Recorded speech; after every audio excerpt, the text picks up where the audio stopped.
السلام علیکم دوستو، میرا نام ہے ذیشان اور آپ دیکھ رہے ہو زیڈ فور یو۔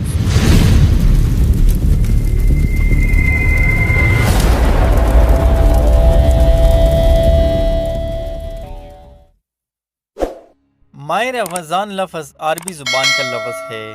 یہ ہجری تقویم کا 9واں مہینہ ہے جو شعبان کے بعد آتا ہے۔ مسلمانوں کے نزدیک یہ مہینہ دیگر ہجری مہینوں کے یہ نسبت بہت خصوصیات اور مقام و مرتبہ والا سمجھا جاتا ہے۔ اس مہینے میں اسلام کا ایک اہم رکن روزہ رکھا جاتا ہے۔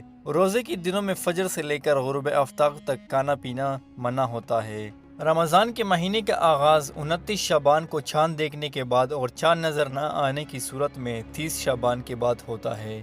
اگلا دن پہلا رمضان ہوتا ہے، پھر اسی طرح چاند دیکھنے پر 29 نہ دیکھے جانے کی صورت میں 30 دن پر مکمل ہوتا ہے۔ رمضان ختم ہونے کے بعد مسلمان عید الفطر مناتے ہیں۔ رمضان کے مہینے کا مسلمانوں کے نزدیک ایک خاص تاریخی مقام و مرتبہ ہے۔ ان کا ماننا ہے کہ قرآن مجید لوح محفوظ سے آسمانی دنیا پر اسی مہینے کی شب قدر میں نازل ہوا تھا، پھر اس کے بعد مختلف اوقات میں تھوڑا تھوڑا وحی کی شکل میں محمد صلی اللہ علیہ وسلم پر نازل ہوتا رہا۔ اس کا آغاز غار حرا میں ہوا، جہاں فرشتے جبرائیل علیہ السلام ان کے پاس قرآن کی پہلی وحی لے کر آئے اور ان سے کہا، قرآن شریف میں ارشاد باری تعالیٰ ہے اور یہ قرآن کی نازل ہونے والی پہلی آیات تھی۔ قرآن پہلی مرتبہ رمضان کے مہینے شب قدر میں لوح محفوظ سے آسمانی دنیا پر مکمل نازل کر دیا گیا اور اس آسمانی دنیا کے بیت العزت میں رکھ دیا گیا۔ پھر جبرائیل علیہ السلام وہاں سے اموار نواحی اور قرآنی احکامات کو تھوڑا تھوڑا بشکل وحی نازل کرتے اور 30 سال کی مدت میں مکمل ہوا۔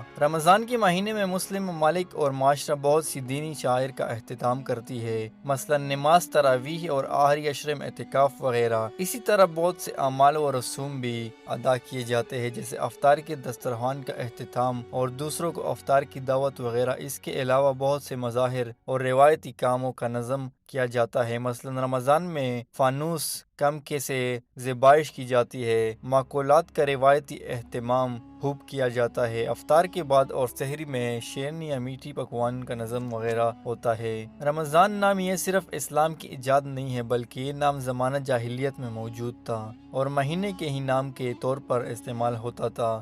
زمانہ جاہلیت میں لوگ مہینوں کے نام ان کے وقوع اور ان کی نوعیت کی وجہ سے رکھتے تھے، جیسے ذوالحج کا نام چونکہ اس مہینے میں حج کا موسم ہوتا تھا اس لیے ذوالحج نام رکھا گیا۔ اس طرح ربیع الاول چونکہ نام رکھتے وقت یہ مہینہ ربی کے موسم میں آتا تھا، اس طرح دیگر مہینوں کی بھی وجہ سے تسمیہ ہے۔ بہرحال رمضان کی وجہ تسمیہ رمضان یہ عربی زبان کا لفظ ہے، اس کا معنی شدید گرمی کے آتے ہیں۔ جب اس کا نام رکھا گیا تو اس وقت سخت گرمی کا موسم تھا، اس لیے اس کا نام ہی رمضان رکھ دیا گیا اور یہ نام اس مہینے کے اعتبار سے مسلمانوں کے لیے بہت مناسب ہے، چونکہ روزہ دار کا پیٹ بھوک اور پیاس کی شدت سے بھرا ہوتا ہے۔ قرآن کریم میں ارشاد باری تعالیٰ ہے، رمضان کا وہ مہینہ جس میں قرآن اتارا گیا ہے، جو لوگوں کے لیے ہدایت اور جس میں رہنمائی کرنے والے اور حق و باطل میں امتیاز کرنے والی واضح نشانیاں ہیں۔ پس تم میں سے جو کوئی اس مہینے کو پالے تو وہ اس کے روزے ضرور رکھے، اور جو کوئی بیمار ہو یا سفر پر ہو تو دوسرے دنوں کے روزے سے گنتی پوری کرے۔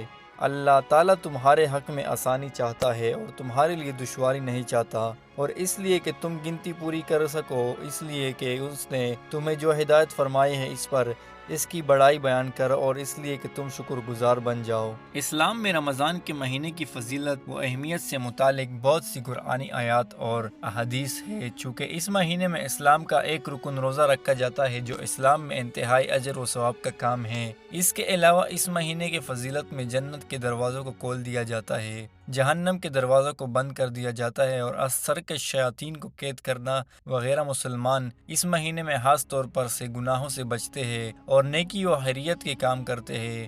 ان کے نزدیک یہ عبادت و طاعت کے ذریعے اللہ تعالیٰ کی قرب و جنت کی طلب اور جہنم سے دوری کا مہینہ ہے۔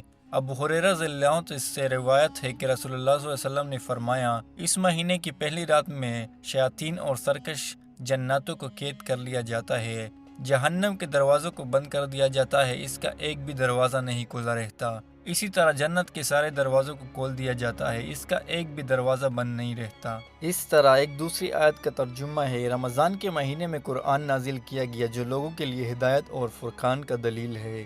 جو شخص اس ماہ کو پائے وہ اس میں روزے رکھے، اور جو بیمار یا مسافر ہو تو وہ دوسرے دنوں میں قضا کرے۔ اللہ تعالیٰ تمہارے ساتھ آسانی چاہتا ہے، وہ تمہارے ساتھ تنگی نہیں چاہتا۔ مدت کو مکمل کرو، اللہ کی ہدایت کے مطابق اللہ کی بڑائی بیان کرو تاکہ تم شکر گزار بن سکو۔ اور جب میرے بندے مجھے پکارتے ہیں تو میں قریب ہوتا ہوں، اور پکارنے والے کی دعا کو قبول کرتا ہوں۔ تو انہیں بھی چاہیے کہ وہ میرے احکامات کو قبول کرے، مجھ پر ایمان رکھے تاکہ وہ صحیح راہ پر چل سکے۔ قرآن مجید رمضان کے مہینے میں ہی سال کی ایک عظیم رات شب قدر میں نازل ہوا ہے۔ اس کو رات کو ہزاروں مہینوں سے بہتر قرار دیا گیا ہے۔ مسلمانوں پر پہلی مرتبہ سن 2 ہجری 624 عیسوی کو روزہ فرض کیا گیا۔ مسلمان روزے کو صرف رسمی عبادت نہیں سمجھتے بلکہ اسے اللہ سے تقویٰ کا ایک بڑا ذریعہ سمجھتے ہیں۔ زمانہ جاہلیت میں مکہ میں قحط سے بچنے اور گناہوں سے کفارہ کے لیے 10 محرم کو روزہ رکھا جاتا تھا۔ مورخ اور محقق فلپ جینکنز نے لکھا ہے کہ رمضان میں روزے کا اہتمام سریانی کلیساؤں کی روزے کی سخت پابندی کی وجہ سے ہوا تھا۔ اس موقف کی بہت سی علماء اور محققین تائید کرتے ہیں کہ اس میں سے ایک الحیات دان پال گورڈن چانڈلر ہے، لیکن بعض دوسرے علماء اسی موقف کی مخالفت کرتے ہیں۔ شب قدر کا عربی لیلۃ القدر یعنی قدر و منزل والی رات یا طاقت و قوت والی شب ہے۔ یہ رات مسلمانوں میں پوری سال کی سب سے مقدس رات مانی جاتی ہے۔ اس رات کو قرآن کے آسمانی دنیا پر نازل ہونے اور پھر اس رات میں زمین پر بذریعہ وحی محمد صلی اللہ علیہ وسلم پر اتارنے کی وجہ سے بے انتہا اہمیت حاصل ہے۔ اس رات کی عبادت کو ہزارے مہینوں کی عبادت سے بہتر قرار دیا گیا ہے، جیسے سورۃ القدر میں ہے۔ شب قدر ہزاروں مہینے سے بہتر ہے۔ یہ رات متعین طور پر نامعلوم اور متعین ہے، لیکن اس کا عمومی اطلاق رمضان کی آخری عشرے کی راتوں پر ہوتا ہے۔